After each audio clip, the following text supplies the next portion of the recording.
देविका हेगड़े, उम्र 26 साल, बेंगलुरु की एक बड़ी आईटी कंपनी की एक सुपर ब्रिलियंट कोडर, स्वभाव से झक्की और तेवर की गरम। ये देविका के व्यक्तित्व का वो सच है जिसे दुनिया जानती है, लेकिन देविका का एक दूसरा सच भी है जिसे सिर्फ वही जानती है, और वो है कि देविका को स्कूल में ही सुपर नेचुरल सब्जेक्ट्स में इंटरेस्ट आने लगे थे।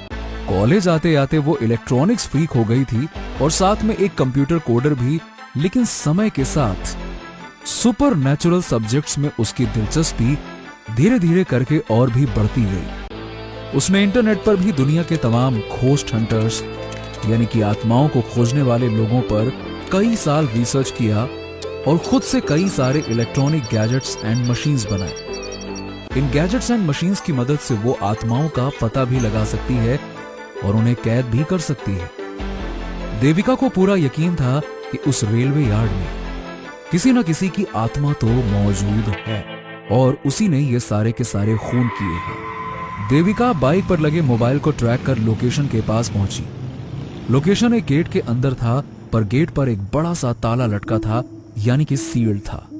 लोकेशन तो यही है, मुझे अंदर चुपके से जाना होगा, लेकिन गेट तो लॉक है। ताला तोड़ा तो किसी को शक हो जाएगा।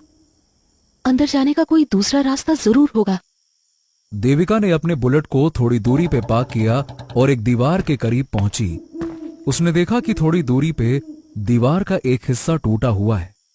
देविका उस टूटे हिस्से से गुजरकर बड़े आराम से कैंपस के अंदर आ गई। देविका ने चारों ओर नजर घुमाई। सूरज ढल चुका था और अंधेरा धीरे धीरे दबे पांव फैल रहा था। देविका ने अपने बैग से कुछ गैजेट्स निकाले। उसने एक ईएमएफ मीटर को घड़ी की तरह अपने कलाई पर बांध दिया। जब क्या होता था कि कोई आत्मा आसपास मौजूद हो तो ईएमएफ मीटर की लाइट जल उठती थी। देविका ने ईएमएफ मीटर ऑन किया और आसपास इधर उधर चलने लगी। अगर उस आत्मा ने वाकई में 4 खून किए हैं तो पीली की जगह लाल बत्ती जलनी चाहिए, और अगर लाल बत्ती जली तो इसका मतलब होगा कि मेरा सामना एक बहुत जिद्दी और गुस्सैल आत्मा से होने वाला है। देविका कुछ देर इधर उधर घूमती रही, पर किसी भी मशीन में कोई भी हरकत नहीं हुई। लेकिन उसी वक्त देविका की नजर उस बोगी पर पड़ी जहां आज सुबह सनी की मौत हुई थी। उस जगह को पीली पट्टियों से घेर दिया गया था। देविका ने देखा कि इस वीराने में आसपास कोई नहीं है। देविका क्राइम सीन पर पहुंचती है। उसने अपने 2-3 मशीन्स और भी ऑन किए। 1 घंटे से ऊपर हो चुका है, किसी का कुछ पता नहीं। कहीं ऐसा तो नहीं कि सारे खून किसी आत्मा ने नहीं बल्कि किसी इंसान ने किए हो। पर मेरा दिल कह रहा है यहाँ कुछ तो है, थोड़ी देर और देखती हूँ। देविका ये सब कुछ सोच ही रही थी कि अचानक से ईएमएफ मीटर से बीप बीप की आवाज आने लगी। देविका ने तुरंत ईएमएफ मशीन पर लगे स्पेशल थर्मोमीटर को देखा। उस पर टेम्परेचर की डिग्री अपने आप ऊपर होने लगी, जिसका मतलब ये साफ था कि कोई ना कोई अदृश्य शक्ति आसपास ही है। देविका का अंदेशा बिल्कुल सही था।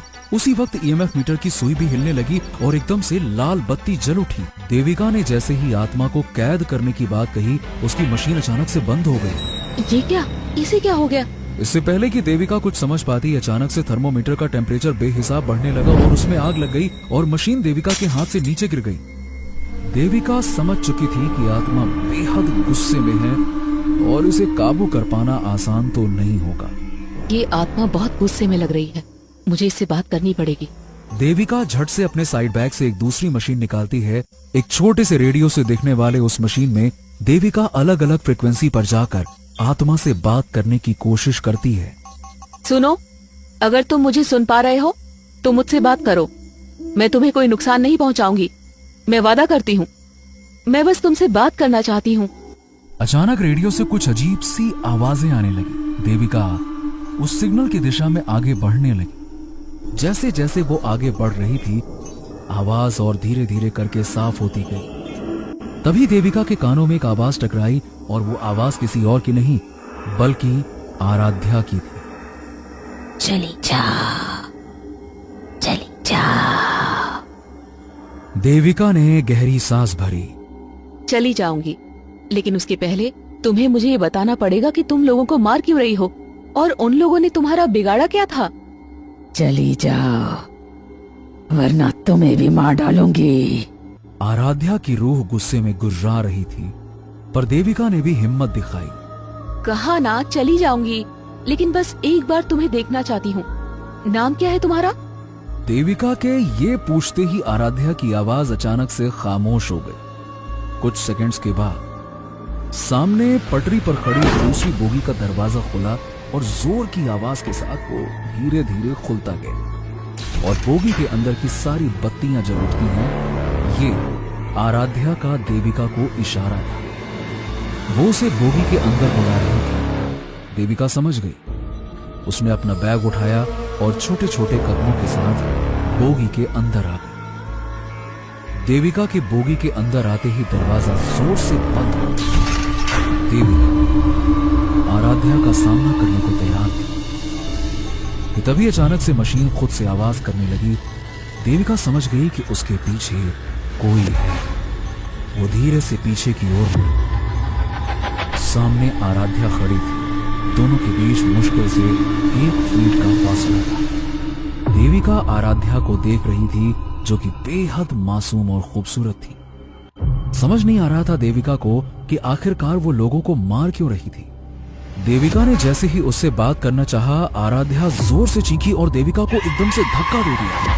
देविका झटक कर दूर जा गिरी और उसके कंधे से उसका बैग भी जमीन पर गिर पड़ा। इससे पहले कि देविका अपने आप को संभाल पाती, आराध्या उस पर लगातार हमला करती रही। देविका ने चीख कर कहा, देखो, तुम्हें ये सब करने की जरूरत नहीं है। तुम मुझे मजबूर कर रही हो। मेरी बात मानो और शांत हो जाओ। मुझसे बात करो। आराध्या की रूह ने देविका की एक न सुनी और उसे इधर उधर पटकती रही। देविका के सर से खून बहने लगा। उसे बहुत जोरों का गुस्सा आया और गुस्से में वो तेजी से आराध्या की ओर बढ़ी, पर इससे पहले कि देविका कुछ कर पाती, आराध्या ने अपने हाथों से देविका की गर्दन को जोर से पकड़ लिया। देविका तड़प उठी। आराध्या की पकड़ धीरे धीरे और कसती जा रही। उसने देविका को एक हाथ से हवा में उठा लिया। देविका की सांसें जैसे टूटने से लगी। उसके माथे की नसें तन गई। देविका के पास अब कोई चारा नहीं बचा था। उसने साइड बैग में लगे मशीन के बटन को दबा दिया और बटन के दबाते ही एक बहुत पतली सी और तीखी सी आवाज बोगी में फैल गई। आराध्या की आत्मा कांप उठी। बोगी के सारे शीशे एक एक करके टूटने लगे। आराध्या की आत्मा तड़पते हुए चिल्लाते हुए बोली, बंद करो इसे। मैं और बर्दाश्त नहीं कर पाऊंगी। इसे बंद करो। मैं हाथ जोड़ती हूँ। तुम जो कहोगी मैं वैसा ही करूंगी। बंद करो इसे। ये सुनते ही देविका को आराध्या के ऊपर थोड़ा तरस आया और उसने वो मशीन बंद कर दिया। आराध्या की आत्मा ने समर्पण कर दिया और अगले ही पल देविका उसके चंगुल से आजाद हो गई। आराध्या की आंखों से काजल आंसू में घुलकर उसके गालों पर ढुलक गए। आराध्या अब बात करने को तैयार थी। मेरा नाम आराध्या चौधरी है। उस रात मैं बहुत खुश थी क्योंकि मेरी शादी होने वाली थी उससे, जिससे मैं पागलों की तरह प्यार करती थी। लेकिन हमारे घर वाले राजी नहीं थे। मैं घर से भाग के कोर्ट में शादी करने वाली थी। 17 जून की रात मैं कर्नाटका एक्सप्रेस से बेंगलोर जा रही थी, जहां पे मैं और अनिल शादी करने वाले थे। मैं खुश जरूर थी कि अगले दिन से मेरी जिंदगी बदलने वाली थी, पर मैं थोड़ी घबराई भी हुई थी क्योंकि मेरा भाई पुलिस में है और बहुत गुस्से वाला भी। मैं बहुत हिम्मत करके घर से भागी थी। बल्कि सच कहूं तो जिंदगी में पहली बार मैं ट्रेन से अकेले सफर कर रही थी। फिर किसी छोटे स्टेशन पर ट्रेन रुकी। 50 की उम्र का एक आदमी बैग लिए मेरी बोगी के अंदर आया। मेरे ठीक ऊपर की बर्थ उसकी थी। मैं मासूम थी। दुनियादारी की कोई समझ नहीं थी मुझ में। मुझे वो आदमी बेहद शरीफ लगा। वो मेरी तरफ देखकर मुस्कुराया। मैं भी उसे देखकर मुस्कुराई। उसकी उम्र मेरे पापा की जितनी होगी। थोड़ी देर में हम दोनों बात करने लगे। मैं उसे अंकल कह के बात करने लगी। पता नहीं क्यों मुझे उस आदमी पर भरोसा हो चला था। मैंने उसे सारी बात बता दी कि मैं घर से भागकर बेंगलोर जा रही हूँ और कोर्ट में शादी करने वाली हूँ। उस आदमी ने कहा कि वो वकील है और वो हम दोनों की मदद करेगा। उसने मुझे ये कहकर डरा दिया कि हो सकता है कि बेंगलोर में मेरा भाई मुझे और अनिल को पकड़ ले। अगर मेरे भाई ने हम दोनों को पकड़ लिया तब वो हमारी मदद नहीं कर पाएगा। उसने अपनी जिंदगी में ऐसे कई सारे केस देखे हैं। मैं बहुत डर गई थी। फिर उसने कहा कि आके येलहंका स्टेशन के पास उसकी बेटी का ससुराल है। आज रात मैं वहीं रुक जाऊं और अगले दिन वो आदमी किसी दूसरे कोर्ट में हमारी शादी करा देगा, क्योंकि येलहंका में वो बहुत लोगों को जानता है। मैं उसकी बातों में आ गई और हाँ कर दिया। ये मेरी जिंदगी की सबसे बड़ी और आखिरी भूल थी। उस आदमी ने चुपके से ट्रेन का चेन खींचा और येलहंका स्टेशन के पास ही ट्रेन रुक गई। मैं अपना सारा सामान लेकर उस आदमी के साथ उतर गई। रात का वक्त था और चारों तरफ बड़ी हल्की रोशनी थी। थोड़ी देर साथ चलने के बाद पर उसने हंसकर मेरी बात टाल दी और बस चलते रहने को कहा। मैं बस 2 कदम बढ़ी ही थी कि अचानक उस आदमी ने पीछे से मेरा मुंह अपने हाथ से दबा दिया। उसने एक झटके में मेरी सोने की चेन मेरी गर्दन से निकाल ली। मैंने चिल्लाने की कोशिश की पर वो काफी ताकतवर था। मैंने जोर से अपना दांत उसके हाथों में गाड़ दिया। वो दर्द से चीख उठा। मैंने भागने की कोशिश की पर उससे तेज नहीं भाग पाई। उस आदमी ने मुझे फिर से पकड़ लिया। मैं डर के मारे जोर जोर से चीखने लगी। उस आदमी को गुस्सा आया और वो मेरा गला दबाने लगा। मेरा दम घुटने लगा। कुछ सेकंड के अंदर मेरी मौत हो गई। कहाँ अगले दिन मैं दुल्हन बनने वाली थी और कहाँ मेरे सामने मेरी ही लाश पड़ी हुई थी। मेरी गलती बस इतनी थी कि मैंने आंख मूंद कर उस आदमी पर भरोसा किया। मुझे लगा कि उसने मुझसे प्यार से बात की है, इसलिए वो अच्छा ही होगा। नहीं, ऐसा नहीं होता है। जो जितना प्यार से बात करता है वो उतना ही खतरनाक होता है। ये सीख किसी दुनिया ने मुझे दी और इस सीख के बदले मुझे मिली मौत। मैंने फैसला लिया कि हर वो इंसान जो प्यार से बात करने का नाटक करता है उसे मारना होगा। आराध्या, तुम्हारी उम्र इतनी भी नहीं हुई थी कि दुनिया का सच समझ पाती। मुझे तुम्हारे लिए बहुत दुख है, लेकिन आराध, तुम्हारी ये सोच बिल्कुल गलत है। तुम तो लव मैरिज करने वाली थी ना। प्यार से तो सनी भी बात किया करता था ना। जब वो तुम्हारे सामने आएगा तो क्या उसे भी मार दोगी?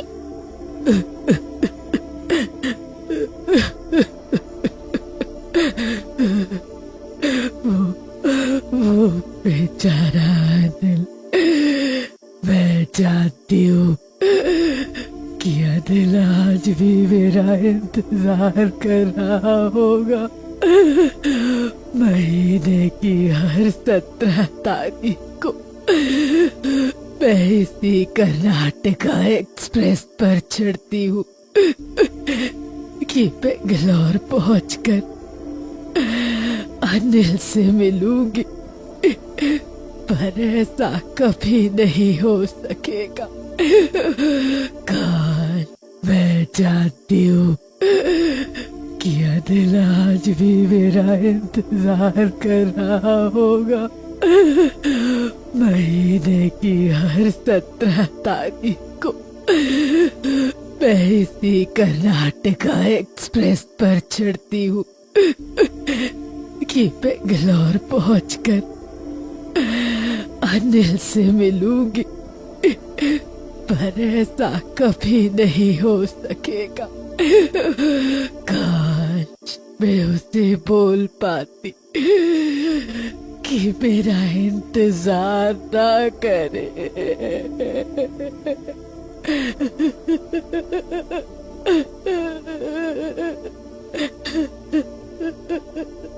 क्या तब शांत हो जाओगी? लोगों को मारना बंद कर दोगी? मतलब मैं तुम्हारा मैसेज अनिल को पहुंचा दूंगी। तुम? मगर ऐसा कैसे होगा? इस मशीन में तुम्हारी आवाज रिकॉर्ड हो जाएगी, फिर तुम्हारा मैसेज अनिल को दे दूंगी। It's my promise. लेकिन तुम्हें वादा करना होगा कि तुम अब किसी को नहीं मारोगी। वादा करती हूँ। अनिल, तुमसे जीते जी मोहब्बत की थी और मरने के बाद भी करती हूँ, लेकिन मैं हमेशा हमेशा के लिए जा चुकी हूँ। मुझे मुक्ति चाहिए और तुम्हारा इंतजार मेरी भटकती आत्मा को ये दुनिया छोड़ने नहीं देगा। अनिल, प्लीज इसे मेरी आखिरी ख्वाहिश समझना। मुझे भूल जाओ और नई जिंदगी शुरू करो। हमेशा खुश रहना। तुम्हारी आराध्या। आराध्या की आत्मा अब मुक्त हो गई। देविका खुश थी कि शहर में अब और कत्ल नहीं होंगे, मगर क्या देविका का ऐसा सोचना सही था? दोस्तों, कैसी लगी आपको ये खौफनाक और रोमांचक कहानी? नीचे कमेंट करके जरूर बताइए। और अगर आपको ये कहानी पसंद आई तो लाइक, शेयर और भूतनाशक पार्टी को सब्सक्राइब करना ना भूलें। हर शुक्रवार हम लाएंगे एक नई हॉरर स्टोरी, तो तुरंत बेल आइकन को दबा दें ताकि ऐसी ही हैरत अंगेज कहानी आपसे कभी छूट ना जाए, क्योंकि डरोगे तभी तो आगे बढ़ोगे।